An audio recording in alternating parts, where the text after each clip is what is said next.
माँ तू सबसे प्यारी है, माँ तू जग में न्यारी है।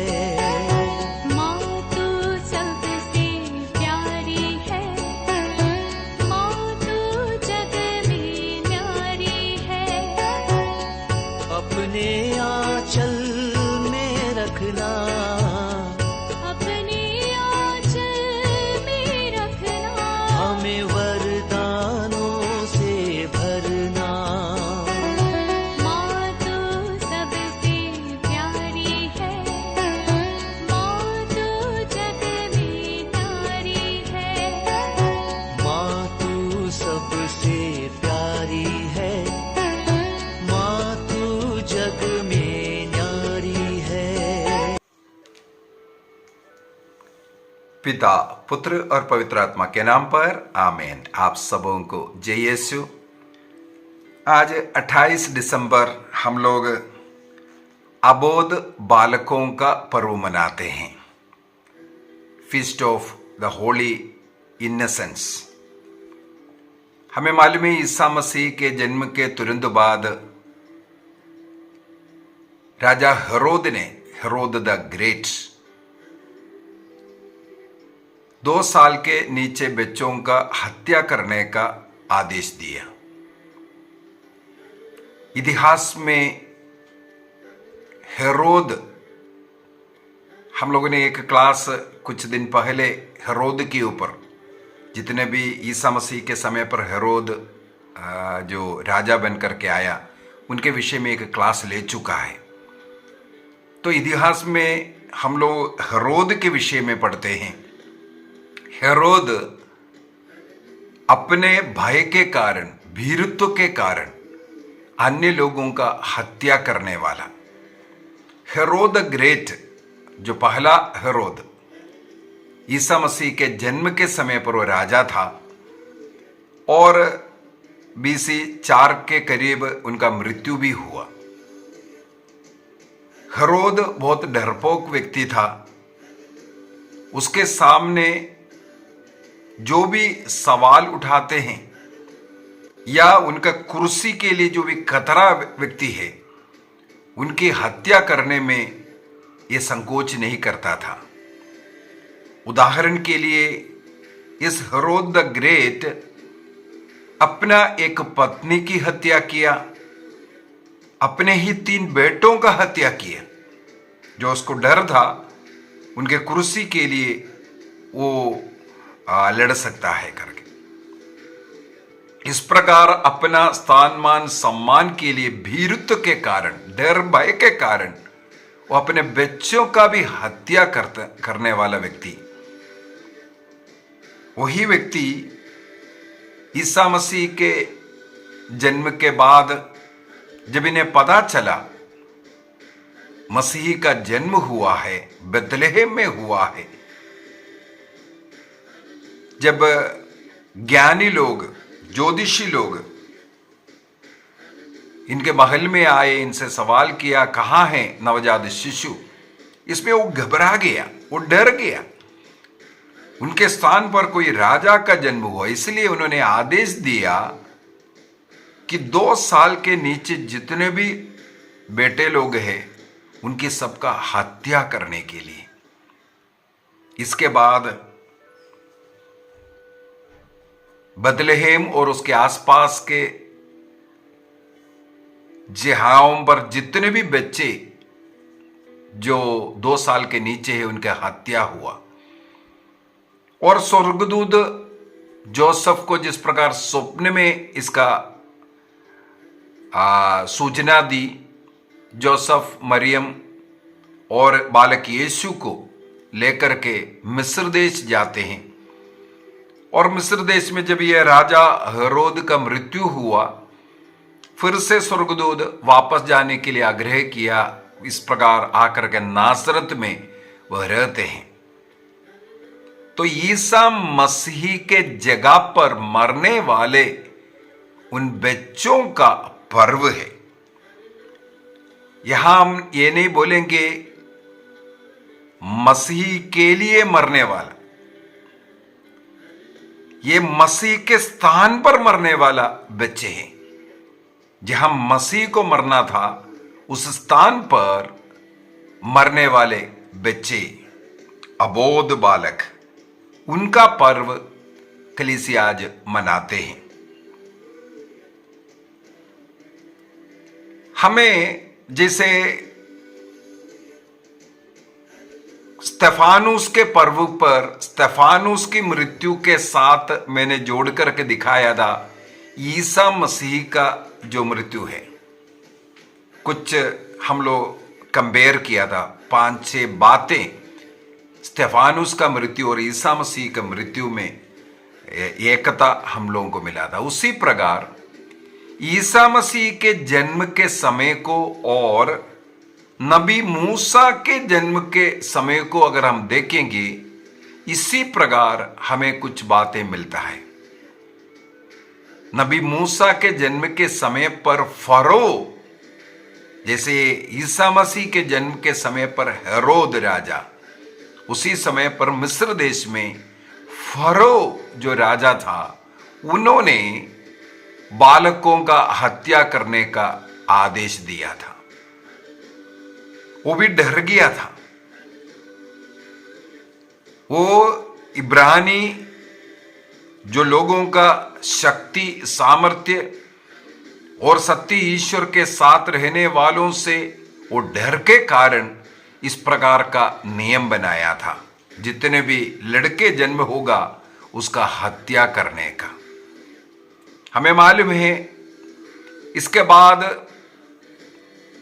कुछ दिनों के लिए उनके माता पिता उन्हें छिपाया, लेकिन ईश्वर की योजना के अनुसार वो राजमहल में भी हुई बेटा मूसा का पालन पोषण हुआ और युवावस्था में मूसा नबी अपना प्राण बचाने के लिए मिस्र देश को छोड़ करके मिदियान देश की ओर भागते हैं।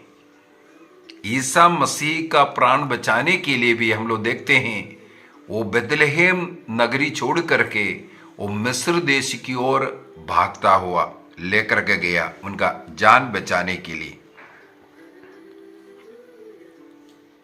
मिदियान में ईश्वर के साथ मूसा नबी का मुलाकात, इसके बाद इस्राएलियों का एक प्रकार हम बोलेंगे रक्षक के रूप में मूसा नबी वापस आते हैं और इस्राएली लोगों को मिस्र देश की गुलामी से वो बचाता है। ईसा मसीह भी इसी प्रकार, हमें मालूम है 12 साल की उम्र में खो गया था। इसके बाद 3 दिन के बाद जब मिला, मंदिर में प्रभु के साथ मिला और वापस आकर के माता पिता के अधीन रहे। अगला 18 वर्ष हमें मालूम नहीं था। इसके बाद वो संसार के मुक्तिदाता के रूप में लोगों के बीच में प्रकट हो रहा है और लोगों को पाप के बंधन से, शैतानी बंधन से मुक्त करने वाला व्यक्ति के रूप में ईसा मसीह आए। मूसा नबी ने एक भविष्यवाणी किया था, डिट्रोनॉमी चैप्टर 18 वर्स 15 ऑनवर्स, विधि विवरण ग्रंथ उसके अध्याय 18 वाक्य 15 से आगे हम लोग पढ़ते हैं।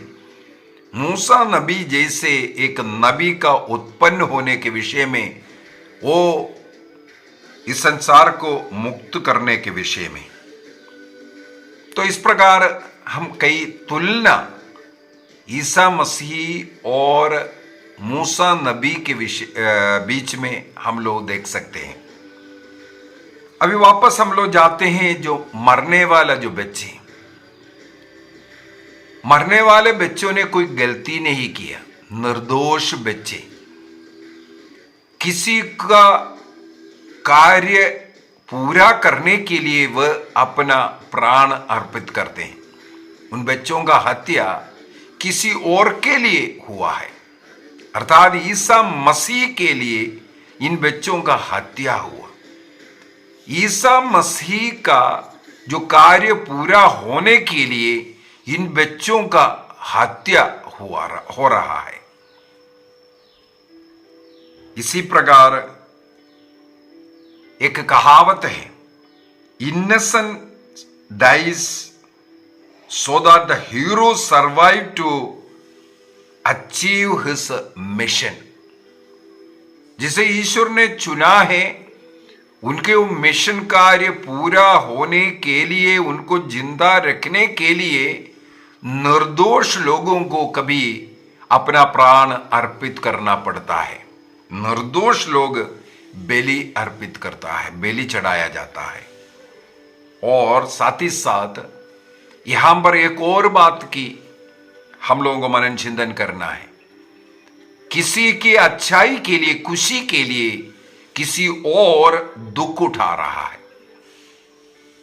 जिस प्रकार जो आर्मी लोग, मिलिट्री लोग अनेकों जगहों पर एक शब्द लिख कर रखता है, एक लाइन लिख कर रखता है, आपके सुख सुविधा के लिए, आपके अच्छाई के लिए, आप रात्रि में अच्छे आराम से सो जाएं, इसके लिए हम अर्थात जो सिपाही लोग अपना प्राण अर्पित करते हैं, अपने को बलि अर्पित कर रहा है, उनका जो नींद वो सतर्क रह करके बॉर्डर दुश्मन से देश को बचा रहा है, ताकि अन्य लोग जो है वो शांति से सो जाएं।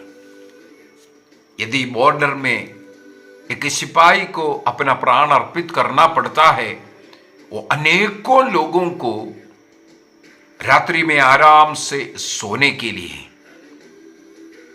वो स्वतंत्र होकर के, आजाद होकर के, निडर होकर के रात्रि बिताने के लिए, सोने के लिए उसके पीछे किसी को अपना प्राण अर्पित करना पड़ता है। आज यदि हम देखें, इस प्रकार अनेकों निष्कलंक बच्चे मरते हैं किसी की खुशी के लिए, किसी का जीवन में सुख सुविधाएं बढ़ाने के लिए। अनेकों लोग गर्भस्थ बच्चों को मार डालते हैं। क्या कारण है?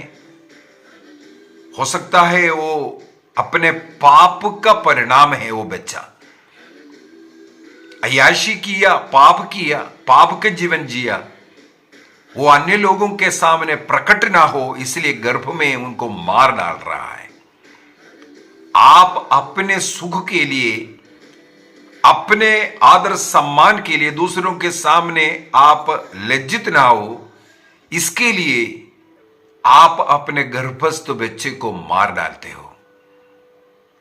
आप चाहा मुझे एक लड़का मिले, यदि लड़की पैदा हुआ उसको हत्या कर रहा है। आपको केवल एक बच्चा चाहिए या दो बच्चा चाहिए, उससे ज्यादा हो गया, आपको असुविधा, आपको तकलीफ होगा, इसलिए आप अपने गर्भस्थ बच्चे को मार डाल रहा है। अभी हाल ही में मुझे न्यूज़पेपर में पढ़ने के लिए मिला, किसी यूनिवर्सिटी ने अपने स्टूडेंट्स को, यदि 18 साल के ऊपर, यूनिवर्सिटी में पढ़ने वाला अधिकतर बच्चे जो है 18 साल के ऊपर है, 18 साल के ऊपर वाले बच्चों को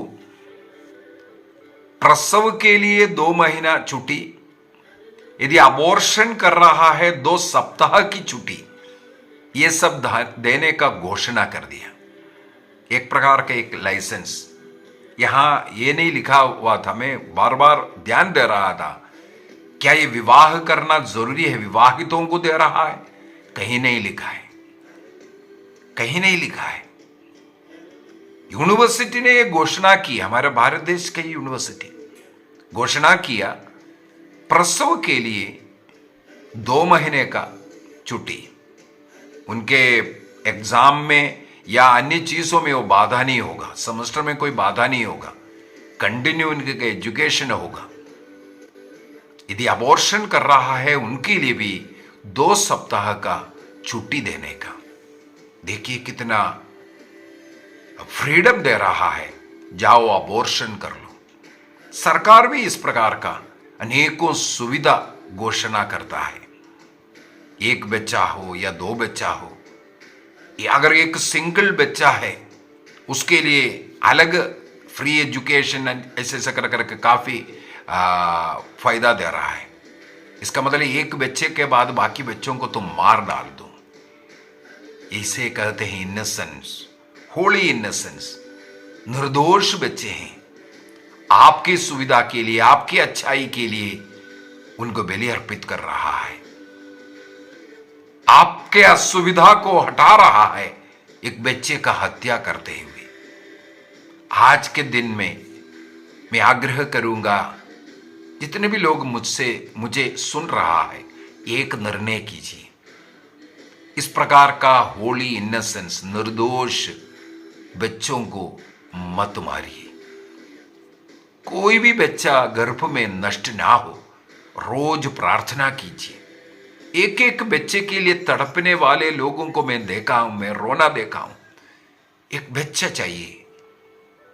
कितने लोग एक बच्चे के लिए तड़प रहा है, और ऐसे कितने लोग हैं जो गर्भस्थ बच्चा है, अनचाह बच्चा नहीं चाहिए बोल करके उसको मार डाल रहा है।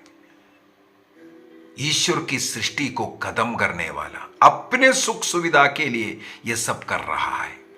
तो आज इस पुनीत दिन में उन निर्दोष बच्चों के पर्व मनाते हुए हम एक निर्णय करेंगे। मैं और मेरे परिवार में किसी के जीवन में ऐसा जो अबॉर्शन, जो हत्या, जो बच्चा नहीं चाहिए बोल करके जो भी कार्रवाई करता है वो नहीं होगा। कैथोलिक कलीसिया सिखाते हैं, बच्चा विवाहित लोग जो बच्चा नहीं अभी नहीं चाहिए बोल करके कोई भी इस प्रकार का दवाई खा रहा है या किसी भी चीज का उपयोग कर रहा है, वो भी एक आत्ममारू पाप है। बच्चा अब नहीं चाहिए या एक ही चाहिए, दो चाहिए बोल करके किसी भी प्रकार का कृत्रिम रीति से बच्चा ना होने का रुकावट डाल रहा है, बाधाएं उत्पन्न कर रहा है, या गर्भस्थ बच्चे को खत्म करने के लिए टैबलेट खा रहा है, या किसी भी प्रकार उसका नाश कर रहा है, नष्ट कर रहा है, वो आत्ममारू पाप है। हत्या जो नॉर्मल हत्या है उससे बढ़ करके एक पाप है, जिस पाप को बिशप के पास पाप स्वीकार करना पड़ता है। अन्यथा बिशप से विशेष अनुमति जिस पुरोहित को मिला है उनके पास उन पापों को स्वीकार करना पड़ता है। तो कलीसिया अबॉर्शन को, हत्या को इतना बड़ा एक पाप जैसे मानते हैं। इसलिए हमें इन अबोध बालकों का पर्व मनाते हुए एक निर्णय करना है, हमारे जीवन में कभी ऐसा पाप नहीं होगा। ईश्वर वैवाहिक जीवन में जितने भी संतान देंगे उनका स्वागत करने का हमने निर्णय करना है। बच्चा नहीं हो सोच करके जो ऑपरेशन करता है, यह भी कलीसिया मना करता है, यह भी पाप है। हमें इस प्रकार का पाप से दूर रहना है। निर्णय कीजिए। आइए हम अपनी आंखों को बंद करें। हमारे जीवन में या हमारे परिवार में यदि किसी का भी इस प्रकार हत्या हुआ है, निर्दोष बालक होगा, जो गर्भस्थ बच्चों का अगर अबॉर्शन हुआ है, उनके लिए प्रभु से माफी मांगे और साथ ही साथ एक निर्णय करें, हमारे जीवन में आइंदा ऐसा नहीं होगा। यदि ऐसा गलती हुआ है उसके लिए एक अच्छा पाप स्वीकार करते हुए जीवन भर उसके लिए उचित प्रायश्चित करते रहेंगे। छोटे बच्चों को संभालने का, यदि एक बच्चे का अबॉर्शन हुआ, कम से कम 4 बच्चों को बचाने का कार्य करेंगे। जो लोग अबॉर्शन करने चाह रहा है उनको मना कराएंगे, और ऐसा क्लिनिक, ऐसे डॉक्टर्स, ऐसे नर्सेस जो करना चाहते हैं, ऐसे लोगों का मन परिवर्तन के लिए प्रार्थना करें। एक भी बच्चा नष्ट ना हो। निर्णय कीजिए और निसंतान लोगों के लिए प्रार्थना करें। प्रभु निसंतानों को भी संतान की आशीर्वाद दे। जो बच्चा नहीं चाहते हैं प्रभु, उन्हें मत दो, लेकिन जो चाहते हैं, एक बच्चे के लिए तड़प रहा है, उन्हें संतानों की आशीष दीजिए प्रभु। समर्पित करें। पिता, पुत्र और पवित्र आत्मा के नाम पर आमीन। आप सबों को जय यीशु।